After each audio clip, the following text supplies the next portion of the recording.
In a deep, quiet pond in a world not too different from our own, there lived a little fish who dreamed of the sky. Now, this little fish wasn't like the others. Oh no.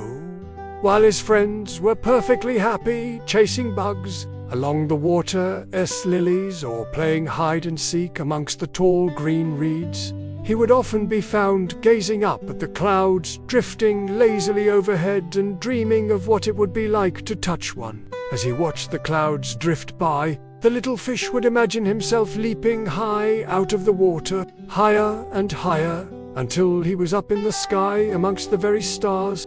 Oh, how wonderful it would be to feel the cool, refreshing water of a cloud on his skin, to slide and glide along its soft, smooth surface. To do that, he would need to leap really, really high, higher than any fish had ever leaped before. Every night, when the moon was full and the fireflies were out in force, the little fish would put his plan into action.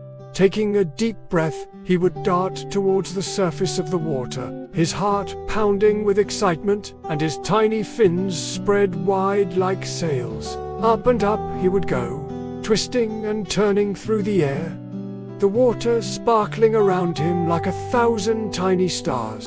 And for just a moment, as he hung suspended in the night sky, he could feel the wind ruffling his scales and the coolness of the night air all around him. And it was glorious. Then just as quickly, the feeling would vanish as he hit the water with a gentle splash and returned to his life among the lilies and the reeds. Still, he never gave up hope.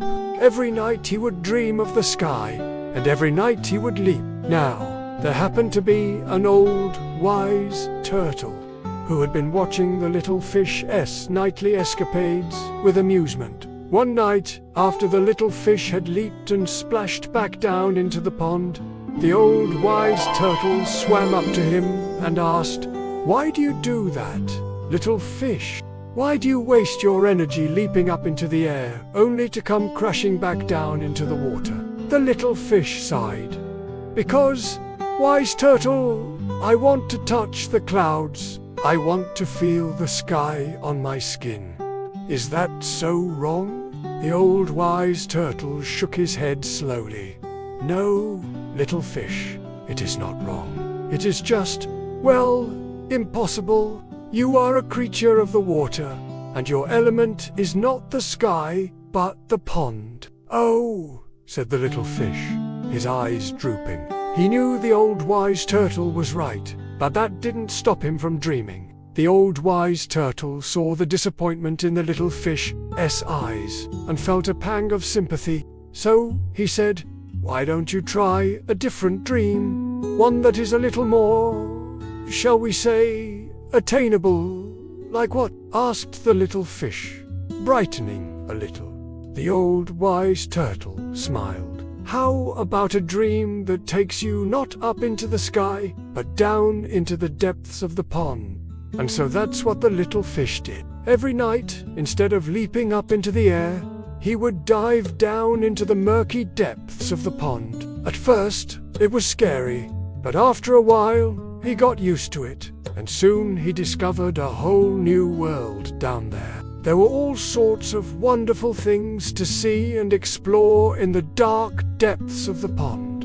And one night, as he was swimming past a particularly large rock, he noticed something strange. The rock was glowing faintly, just like a star. The little fish had never seen anything like it before. He swam closer and closer until he was right up against the rock. And that's when he realized that he wasn't looking at a star at all. He was looking at a ripple. A tiny little ripple in the water that was glowing faintly, just like a star. And the little fish knew in that moment that this was the closest he would ever get to touching the sky. Still, he never stopped dreaming.